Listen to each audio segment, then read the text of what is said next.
Hi, I'm Nova, and this is What a Wild Concept, where we discuss things that you'd think would be blindingly obvious, but apparently is not.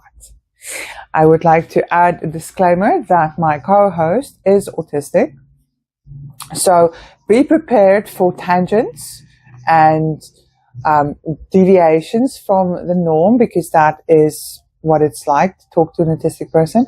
It is fascinating, it is wonderful, it is delightful.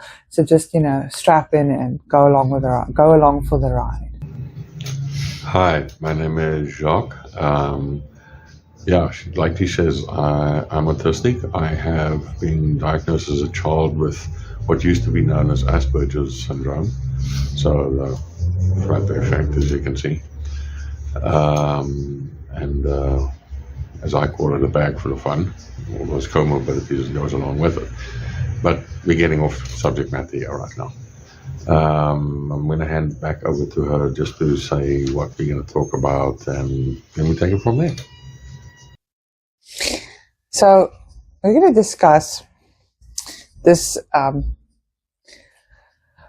thing that you see fairly regularly, where a man will punch a wall or throw his glasses or his car keys or even his phone, and then he gets absolutely slammed on social media because he's so abusive. I want to call bullshit on that. No, most likely he's not an abusive, violent, narcissistic, because apparently everybody who disagrees with you is a narcissist, aggressor type bastard. He is just dysregulated. So the reason this came up is I saw someone that I know get violently frustrated with something that he was struggling with, and as a consequence he smashed his glasses to shit. And it was interesting to me because this person isn't violent, he isn't aggressive, he's not a violent person.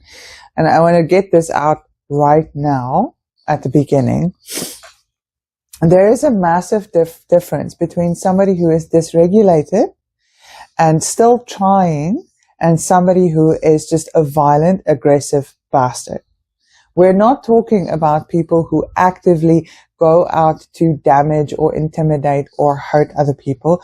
We're talking about people who are dysregulated but still trying, which is why he would punch the wall and not you. I think what happens there is, well, I don't think I'm kind of speaking from my own experience here, and I think a lot of other guys can relate to this. Is you were brought up with, I'm 56, so I was brought up in the 70s and the 80s, and we were still taught to respect each other and all the rest of that, but you don't hit a woman and all that, and you don't. Violence is definitely not the answer in no circumstance. But when it comes to that, you start working. What I think what people must understand is they look at two people having a disagreement of such. You're not looking. What you should also be considering is the chemical process that is busy happening in that man's brain. What's busy happening is he needs to smash. He needs to be Hulk right now. He needs to smash something. And rather than smash you, he would turn around and walk away, or something like that, or throw something, or something like that. Even when you get angry, that sometimes happens as well. Rather than get physically violent with something, you take something of your own and sort of express yourself to a degree. So the observation that I made during the course of that afternoon is that we tend to immediately go all out in calling him violent and aggressive, but we never stop to ask, what is behind that? What led to that? Because nobody is born and just ready to, actually I shouldn't say that, apparently some people are, but generally speaking, people aren't born with the innate desire to destroy their own stuff. They would like to keep their own stuff, but there's a set of conditioning that sits behind this behavior that leads to this. So there's a consistent observation of men that has found that many boys are socialized to narrow their emotional vocabulary. Now, so instead of being allowed to express what they feel, the full range of human emotions, they are socialized to not cry because boys don't cry. I don't know who came up with that, but I'd like to smash that person in the face. If you are afraid, then you're weak. If you are ashamed, or if you are exhausted, or if you're frustrated, all of those other emotions are, you're not allowed to have them. So all of it sort of narrowed down until the only thing that's left is anger, because anger is apparently masculine. No, yeah, you're right there. The thing is, you're sitting with the way that young men are brought up. Young men are supposed to be, the testosterone starts kicking in. They're supposed to sort of test the boundaries of their bodies and sort of, rough and tumble around, even girls, but boys especially, and through time, I think that sort of creeps up. But what you also find is and I'm not going to get into detail about that. I'm speaking from personal experience over here, is especially during my age, is the bullying situation. You've got no idea how simple words and insults and things like that creates a different type of person. Some people become violent, some people just become angry, and that anger just stays there. Okay, now you take the bullying, you've got somebody that's being actively bullied, and they go home and they tell their parents that this guy is beating him at school or whatever. And then instead of being taught how to deal with this, they're told to man up. What the hell does that even mean? Now, I know there's ways of dealing with bullies, and then there's ways of dealing with bullies, but in a lot of these cases, there's not really any guidance. So that's just another thing that's added onto this socialization, where they have to narrow their emotional language. I'd like to bring something up, and I see it a lot. As a sideline thing, I teach self-defense. And I see this a hell of a lot. People using anti-bullying tactics for self-defense seminars and things like that. I think I've done that myself a couple of times, and I've really sat and thought about that. And the more I think about it, the more I'm thinking to myself, all you're actually creating is you're creating another violent person. You can't solve problems through violence.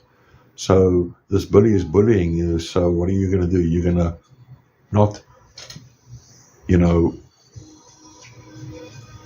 get clever, if I can put it that way, educate yourself. You are going to just get violent and express violence. That's the thing. A lot of these cases, and this is kind of the other side, a lot of the cases where people do smash their own shit, like you throw your phone and now your phone is cracked. You punch the wall, you punch the door, now there's a giant dent in the door, or you smash your glasses, now you're without glasses. So instead of, having one problem to deal with, now you've got two. So now you've got the added, you have to fix the door, or you have to buy a new phone, you have to go look for where the hell did you toss your glasses, whatever the thing is, or you punch the wall and now your hand hurts. So it adds another layer of frustration to the already boiling frustration that you've got going, which just makes it worse. And then on top of that, you have people that's just judging you instead of trying to understand where is this coming from. Because, and I'm getting kind of ahead of myself now, once you understand something, you are now equipped to deal with it. You might not necessarily have the steps already laid out just because you understand something, but you've got a starting point. But before we get into that, so there's actually a term for this narrowing of your emotional vocabulary. Blah, blah, blah. There's this narrowing of your emotional vocabulary. It's called normative male alexithymia, which is different from autistic alexithymia, which you have, which is a clinical difficulty identifying emotions. Normative male alexithymia is a socially learned version where boys become less adept at recognizing and expressing their internal states. Does this sound familiar to you? It does, because, like I said, I grew up in the 70s and the 80s, and if I can put it that way, we were told there's a stick, there's some ground outside. See you when the lights go down. I've got a friend who often quotes, just rub some dirt in it. He's dealing with massive psychological issues. Like earth-shattering, his entire identity has completely been destroyed. And he'll send me a text message that's like 16 pages long. I'm not even exaggerating now. And then at the end of it, it's gut-wrenching, heartbreaking stuff that he writes. At the end of it, he'll go, just rub some dirt in it, I'll be fine. We were basically, during my age, I'm not saying everybody was like that, but the situation was sort of understood as you don't really talk about emotions, and when you, that kind of thing, just go walk it off, for God's sake, just get it over and done with. But the emotional part, we don't talk about emotions because that makes you less of a man. Men don't talk about it. That's a woman thing. You don't speak about emotions. Now, the thing is, today we've got taking young men and we're giving them safe spaces and safety blankets and all those type of things. You've got to wonder, where's the equilibrium here? Where do we create something, or not create, where do we create an environment? Because you can't create somebody. We have to create the environment for that person to be able to thrive. That's the work of a manager as well, so by the way. When can we create that environment that can encompass a person that can become enriched within themselves? We don't have that environment because everybody is looking for a safe space instead of, facing themselves and dealing with their issues. And apparently it's offensive to tell the truth, and that's this is completely sidetracked now, but we don't deal with things anymore. We express them in therapy speak, but we don't actually do anything about it, because doing something about it would require actually taking accountability for your own actions. Okay, let's take the example of the gentleman who broke his glasses. He went to look for his glasses. He picked up his glasses, he took his glasses home, and he went to fix them. So luckily he could fix them, but he took responsibility, and he had to fix the thing that he broke as well. But so he took responsibility for his actions, but what sits behind it still hasn't been addressed. There's one thing that comes to mind to me now. There's one man that I've got the world of respect for, Dr. Jordan Peterson. And being autistic, you collect things. I collect lectures. And I've got his lecture series on personality and its transformations. And a bunch of other lectures as well of his, but specifically, not only in that one, but in a whole bunch of other ones. The one thing that I wouldn't say reiterate, but that sort of comes across all the time is young men having to take responsibility and the lack of taking responsibility for your actions. Yes. Now, Jordan Peterson, I also follow him. I'm currently doing his Maps of Meaning lectures.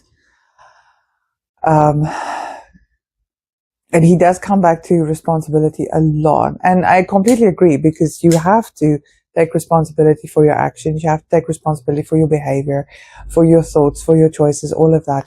But at some point, we don't live in a vacuum. We live in a society, sadly, that, we are human. We're supposed to have connections. And if you're 2 years old, you don't know what responsibility is. Somebody has to show you. Somebody has to teach you how to take responsibility, which gets kind of complicated and rather messy if the person who's supposed to be doing the teaching doesn't know how to do that. And that is, I think, why we are where we are in 2026, with nobody being able to take any accountability of any kind. Sorry, I'm just going to bring something up. I'm going to try to remember. I think it was Dr. Peterson again, who was going. The thing is, the way that we don't see it is we look at it. We tend to step back and look at a big picture. We don't break it down into something small. If you take a young child, 2, 3-year-old, and you tell him, go clean up your room, he's got no idea what the hell he's supposed to do. He looks at the room and he goes, okay, what now? But if you go and you tell him, take this teddy bear and put him there, take this little truck, put it there, and you teach him all these little things. What you're doing is you're teaching that child micro actions.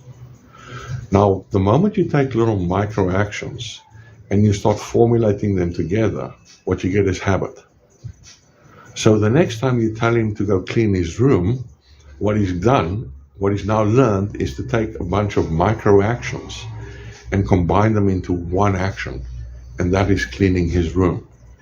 I think that is part of what we are missing as a society, is we are looking so big at the bigger picture. You taught it, see outside the box. God, how many people can see outside the box?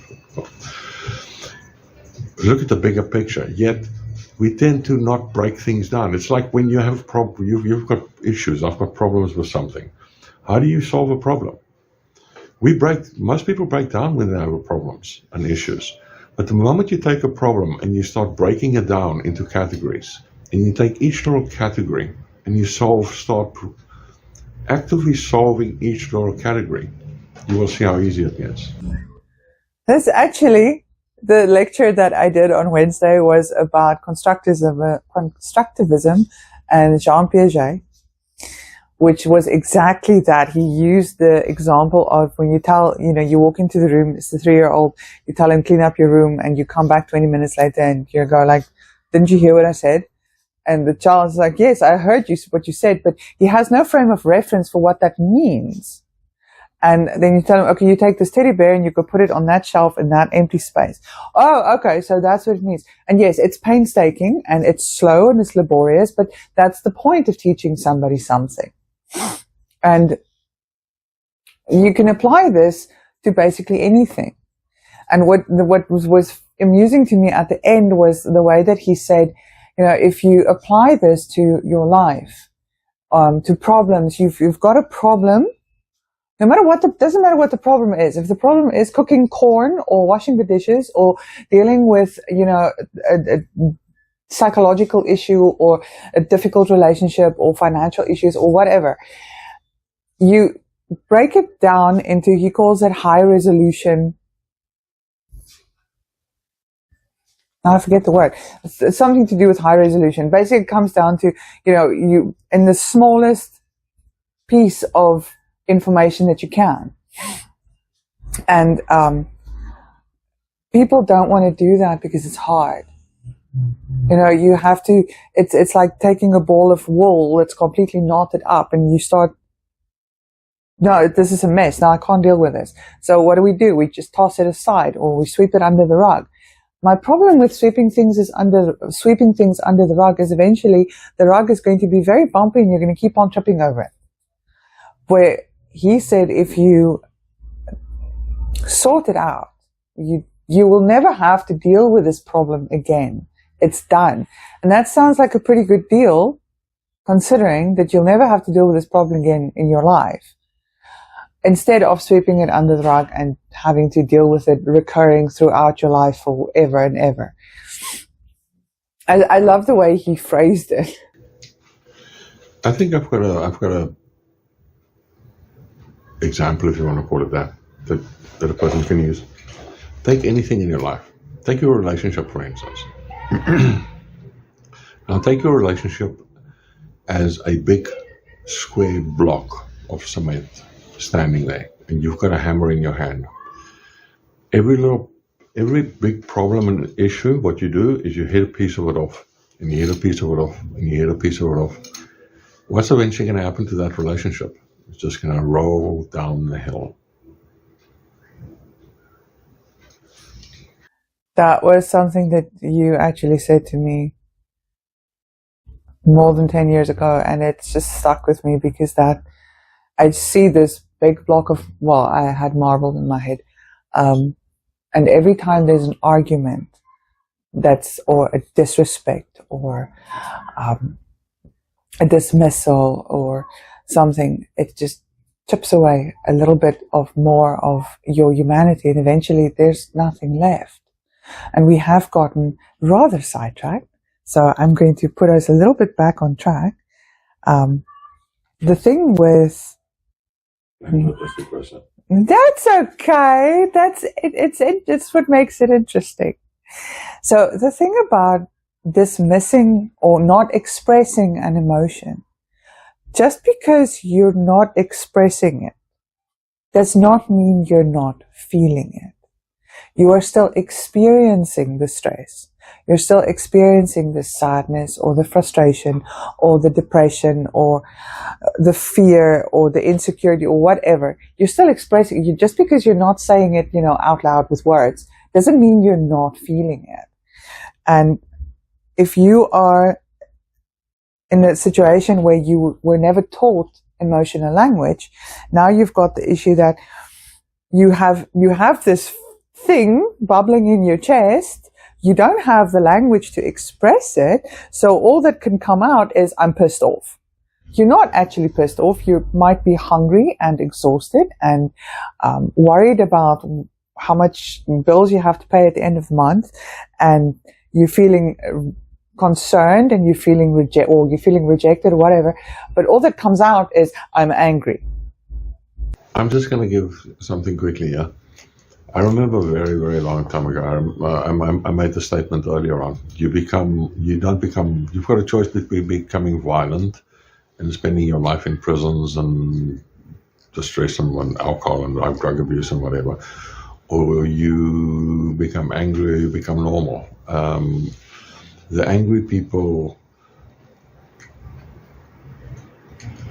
tend to, bottle it up and it explodes every now and then. And I met this one wise old man one day, and he pulled me one side one day and he asked me, why are you so angry?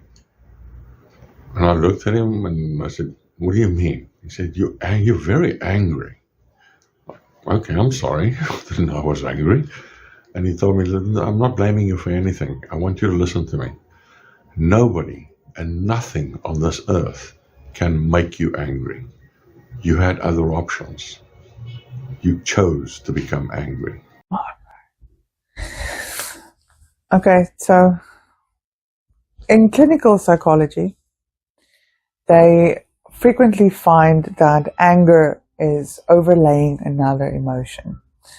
So some common examples is fear, angry; shame, angry; humiliation, angry; frustration, angry; powerlessness, angry. Loss, angry. In real life, the original emotion hasn't disappeared, but anger is the emotion, the nervous system's only output method. And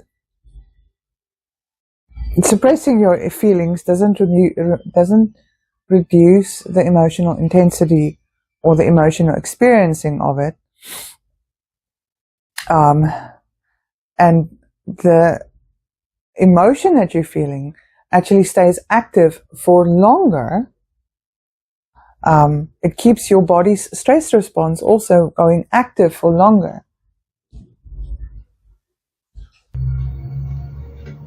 I just want to add, to just sort my confusion that I'm saying that anger is bad. I think the thing is, what a person must do is you must find a healthy outlet for it. And, you can express your anger in various different ways. You can find a healthy sport, there's all sorts of interesting things a person can come up with. I do weights. And on the days that I'm excessively frustrated by my work, I go hit the weights, and I enjoy creative swearing.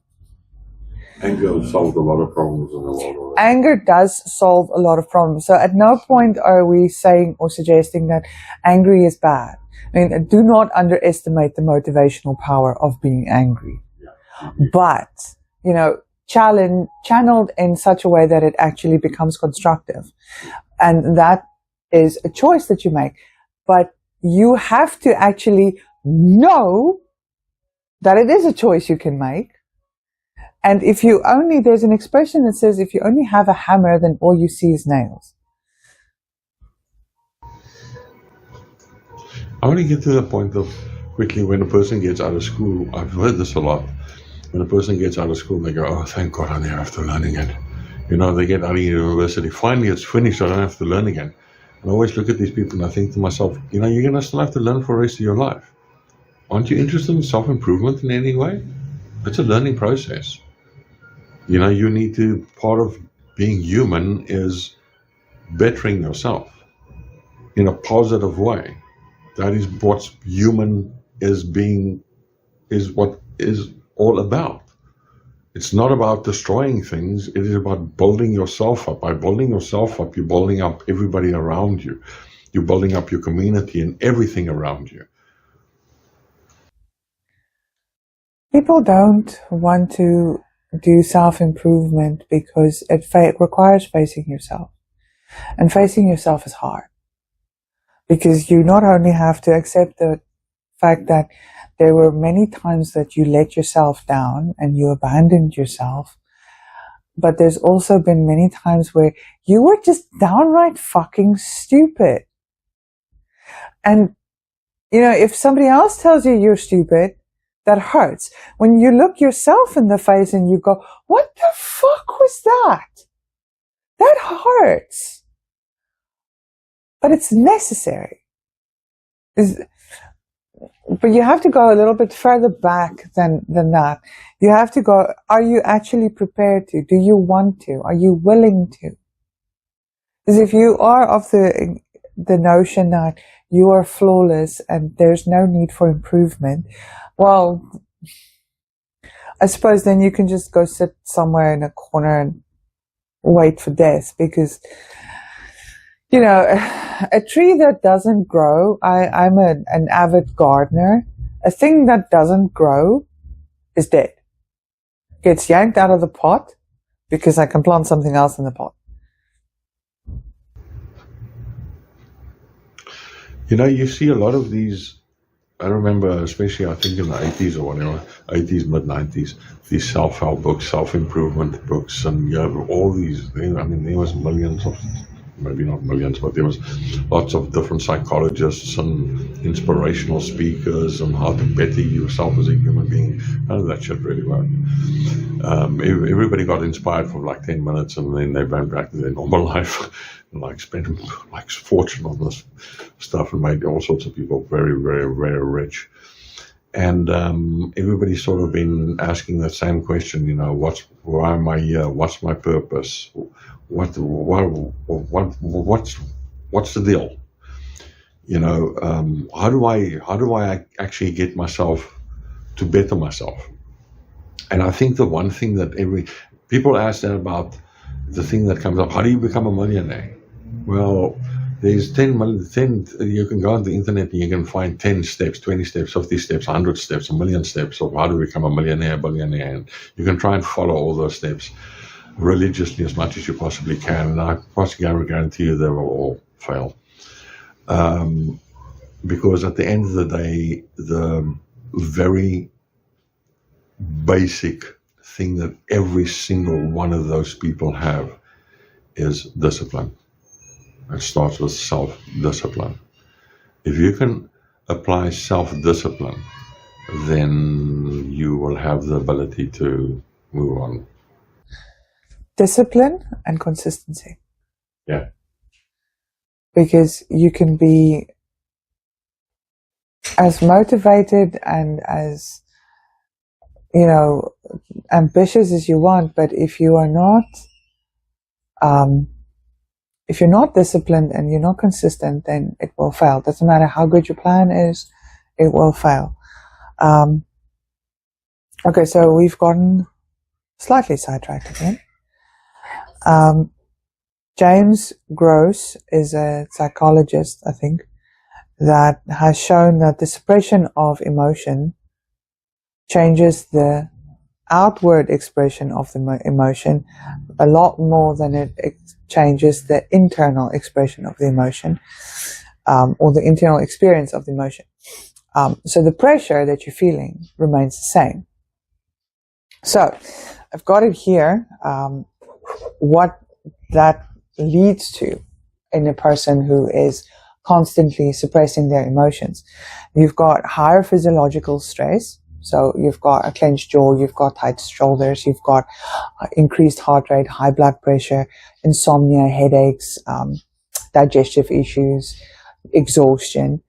Those are the physical manifestations of it. You've got increased sympathetic nervous system activation. So you're snapping easily, you're swearing, you're yelling, you're slamming things, you're pacing up and down, you're feeling restless. You're easily started by loud noises or unexpected noises. So basically your fight-flight mode is on all the time. That is a very unhealthy state to be in. I mean, you as the forensic psychologist, you can say something about that. What you're actually doing is if you start at the beginning there, you're entering the zone of and becoming of getting PTSD. You're going through the PTSD cycle, and not just PTSD, CPTSD, which is complex. So it's a circular kind of thing. So okay, and then there's poorer emotional regulation. So people view this as like it's a brag, it's a flex. I go from 0 to a murder in 6 seconds or 3 seconds, whatever. This is not actually an achievement. You're struggling to calm down, so you stay hyped a lot longer. You say things that you didn't mean to say or that you regret. You give up easily. That's one thing that I notice a lot in dysregulated men, is that they give up so easily. You feel out of control. Your relationships obviously suffer. So you've got a partner who thinks you're always angry. Loved ones are walking on eggshells around you. Every small, nonsensical, this does not matter thing becomes a international incident. You feel emotionally, people view you as being emotionally unavailable. You feel lonely. And then there's also increased aggressive behavior under stress. That's not necessarily violence towards others, but it's things like punching walls, throwing objects, breaking objects, slamming fists, kicking things. And something interesting about all of these examples, in almost all of them, the original problem is made worse. Because you've got now, I said this earlier, now you've got a hole in the wall, or your glasses are broken, and the original task that you were busy with, or the original problem that you're having, hasn't been resolved yet. And this leaves you with your original frustration plus a few more, and that makes this a really difficult cycle to break, but it makes it a really, really important cycle to break. No, I totally agree. I totally agree. It is, we need to get into, like I said earlier on, you know, the 70s, 80s, I'm not saying that was correct or incorrect. The way we're doing it at the moment, I'm not saying that's correct or incorrect. But, you know, I'm quite an avid researcher, and human behavior fascinates me, and obviously. So I do watch a lot of these, what is basically happening with this generation or that generation. And I do think that we need to find a balance. There is a solution, and we are getting to it. So I use the Coke bottle analysis. You know, what happens when you shake a bottle of Coke? It's pressure, it's building up inside it. Now, the pressure hasn't gone away. And I know I keep on returning to this, but this is the thing that I want people to understand. That just because it hasn't exploded yet, doesn't mean the pressure isn't there. You take that bottle, that cap off that bottle, you've got soda dripping off your ceiling. And people are significantly more complicated than a bottle of Coke, but it's a good analogy. And every time that they are dismissed, every time that they're not acknowledged, every time that they struggle with something and they're just abandoned, every time that they express another emotion and that's just torn down, the pressure inside just breaks, and eventually they snap over something trivial. Something completely inconsequential, like the toothpaste cap isn't on right, or a BMW cuts you off in traffic. The point is not the thing that makes you snap. The point is what led up to this point. And, you know, because none of those things are worth an explosion. Crumbs on a kitchen counter is not worth an explosion. That's just the final straw that broke the camel's back.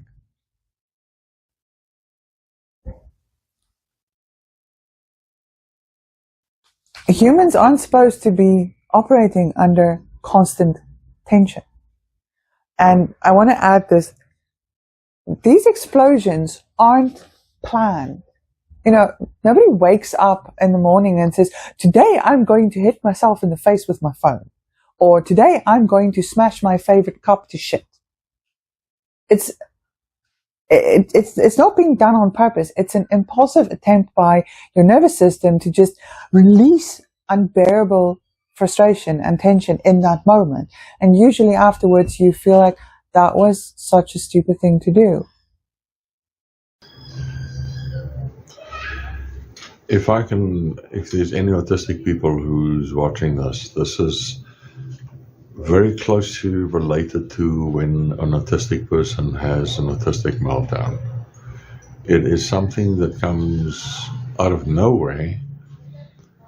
All hell breaks loose.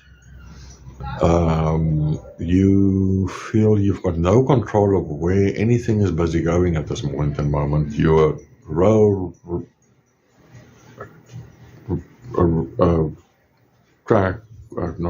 car wheeling down the track, and there's nothing to stop you.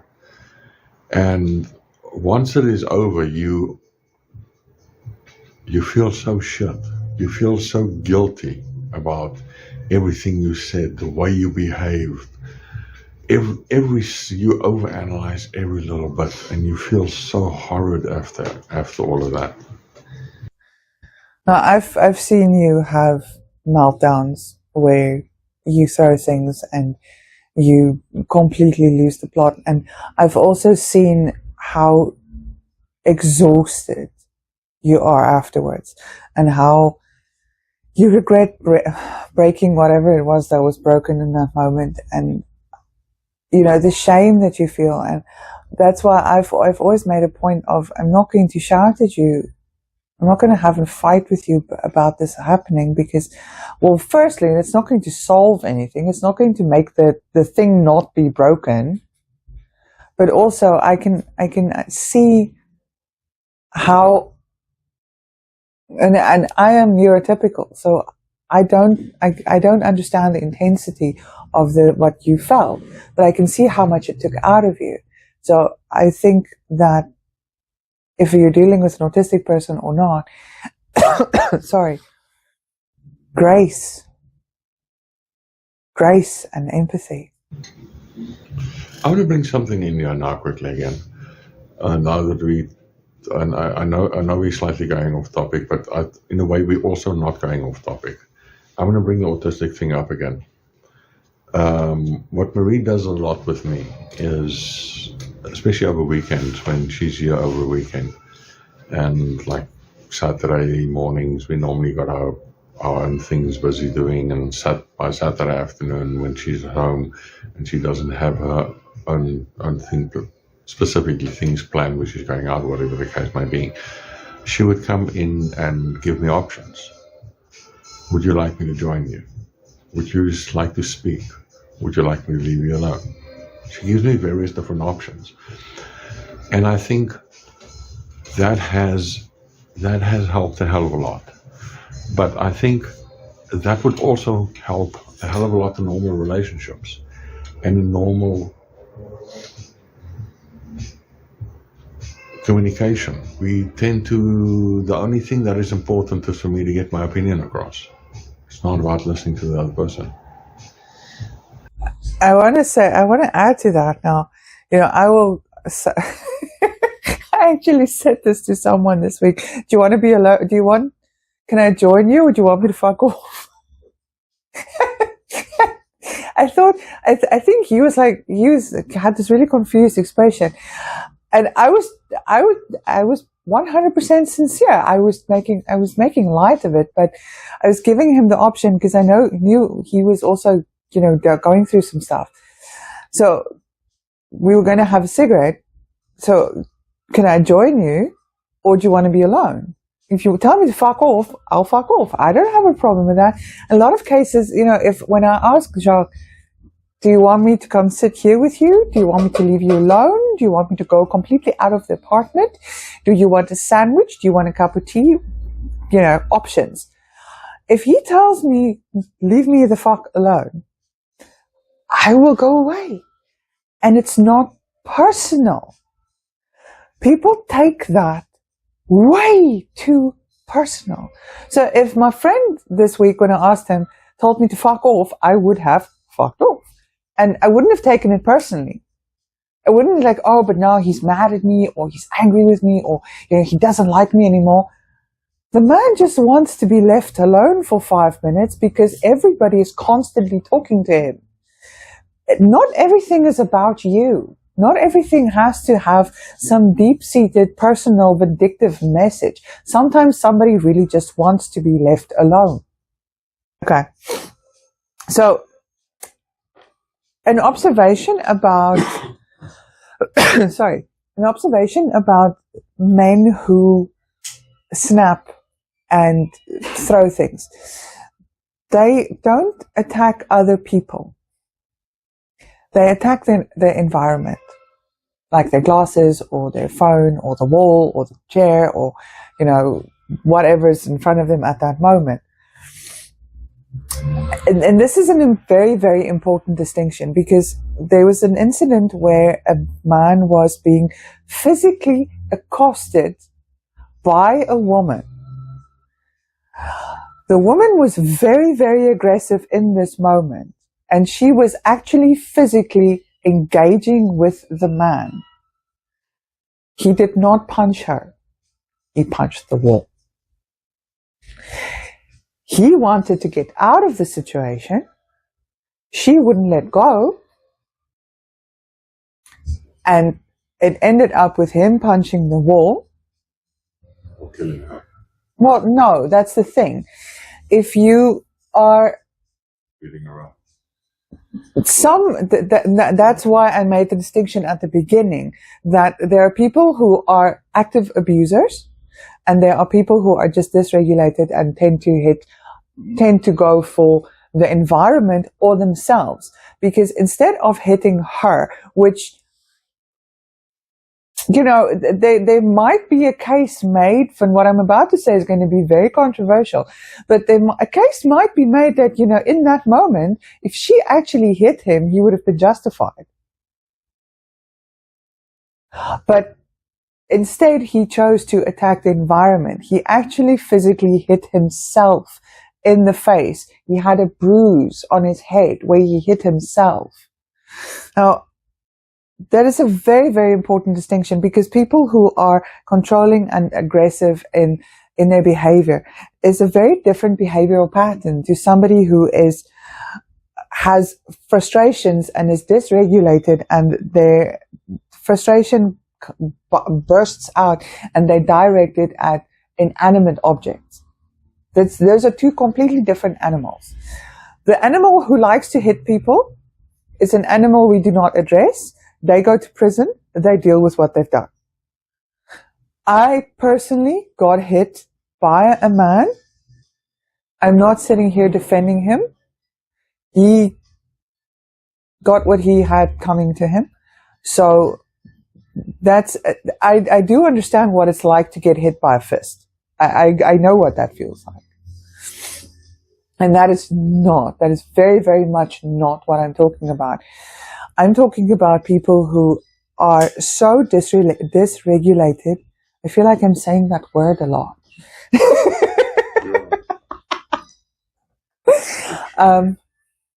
Big words scare people.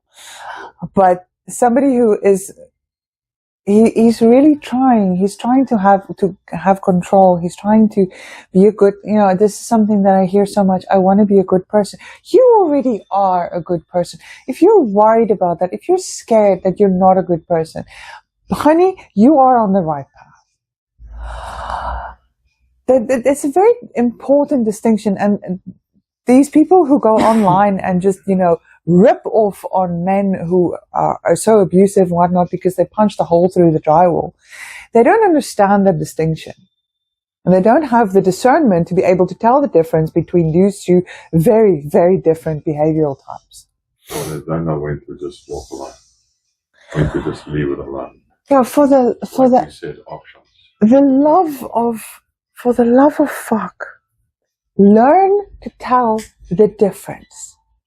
Because there is a very big difference, and it's a very, very obvious difference if you spend 10 seconds looking at a man and really looking, not projecting your own wants and needs and personal issues and perceptions and conceptions and whatever else you want to put in there onto this person, but actually seeing that person for who and what they are. You will be able to spot the difference, because the difference is very, very clear in their behavior, and they will show you, and they will show you real fast.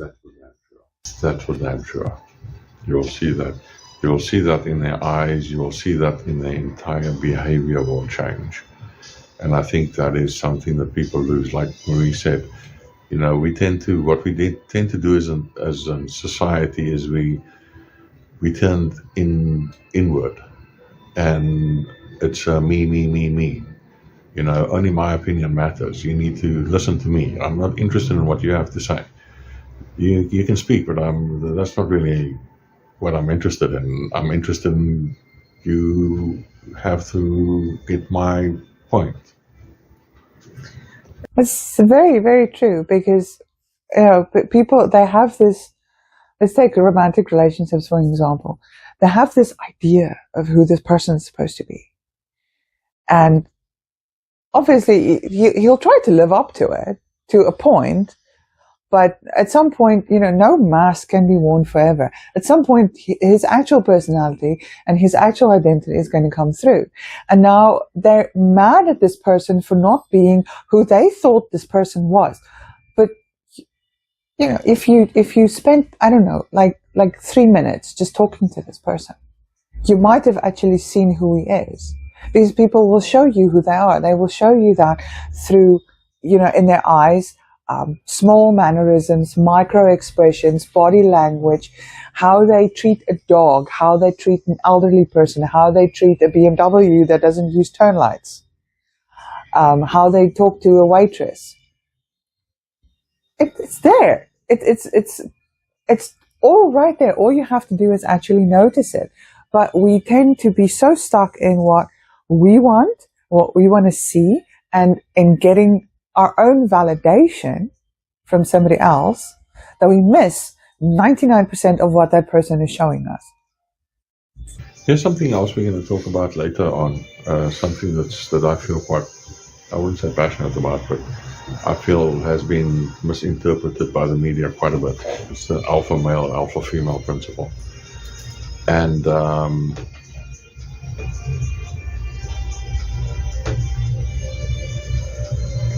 what were we talking about? We will discuss that. What were we talking about earlier, just before that? No, it's fine. Just leave it there. It's fine. So just leave it there. It's fine. So yeah, we will be discussing this more. So I've got on my website novasans.co.za, which will be linked below. There's already 2 articles. The first one is iconically titled Part 1, The Glasses Were Collateral Damage. And then there's Part 2, which is written by my co-writer, I suppose you can call him. He's a psychologist. Mark wrote it. It dissects more, it goes more into depth about all of the things that sits behind, because we've now done a lot of discussion about what sits behind this behavior and where this behavior comes from. He's not just punching walls because he gets a kick out of it.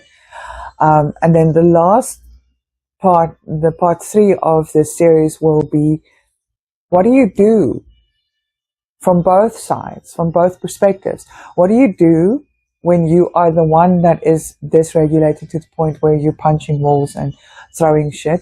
And from the other side, what do you do when your partner or your friend or your dad or your brother or whoever is someone who does this? How do you treat this? Because that also makes a hell of a difference in what your end result is going to be. Do you just go for the person? Do you judge them? Do you fight with them? Or do you treat them with empathy and compassion and grace? And that's hard, but grace is, I think, the singularly most important thing in my life. And without grace, none of us would be here. This world needs a lot more grace. So that's what part 3 is going to be about. Thank you for joining us. I hope that this meant something to you, that you learned something, or that you can pass this maybe along to somebody who might benefit from this discussion. Please check out my website, novasans.co.za. If you want, you can sign up to get notifications for new articles that's being posted. You can also follow us on Threads and Instagram, Ironic Paint Splatter, and on YouTube. This has been What a Wild Concept. Thank you for joining us. Stay kind, stay honest, and have some grace. Embrace the chaos. I'm not going to say it's nice seeing you all because I can't see you all. But look forward to the next discussion. I'm going to do the normal thing.